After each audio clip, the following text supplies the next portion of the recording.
Hey everybody, Michael Campbell here, family pastor. Just wanted to go over this Sunday's lesson, how it applies to our children, how it applies to us. And honestly, this weekend is the most important story in the history of the world, and that's actually Jesus being born and who he represents. You can see this in Matthew chapter 1, Luke chapter 2, and John chapter 1, because this is God becoming flesh.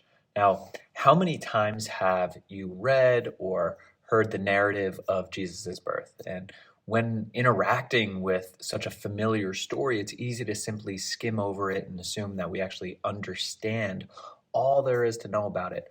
Rather than taking that approach, spend some time like this weekend meditating on Luke chapter 2, specifically 1 to 20, and how that, like the implications of that, and the detailed account of his conception and birth, as well as the details between those two events, provide the believer with a gift of God's grace that is far too important to just skim over. This event preceding Jesus' ministry, death, and resurrection lays the foundation for a close and thoughtful ministry of the gospel.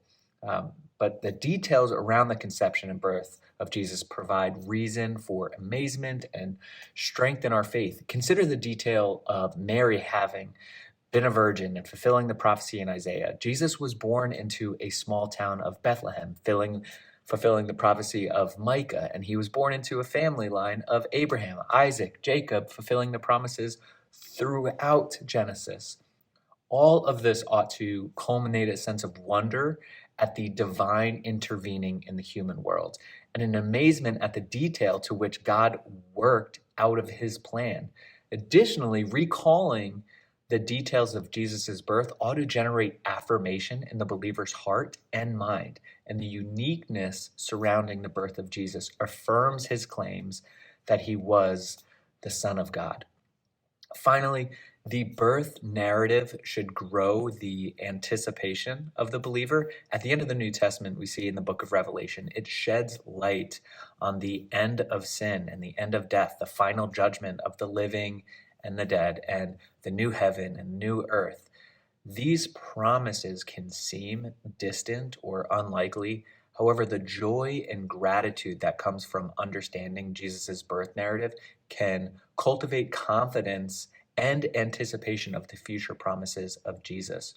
And Luke 2 invites us to behold our God, who, out of his great love for us, emptied himself by assuming the form of a servant, taking on the likeness of humanity in Philippians chapter 2.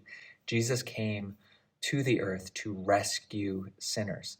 And the angel's announcement to the shepherds in Luke chapter 2 is also for us and for the nations.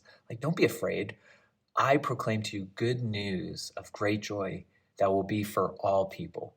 And this starts the rest of the New Testament for the remainder of the year. So hopefully you can take some of this, meditate on it personally as a follower of Christ, but you'll notice some memory verses, discussion questions, and topics to go over with the children to hopefully encourage not just you personally as you primarily disciple your home, but it also encourages the family conversations as a unit. And so hopefully this can bless you, but until next week, God bless and take care.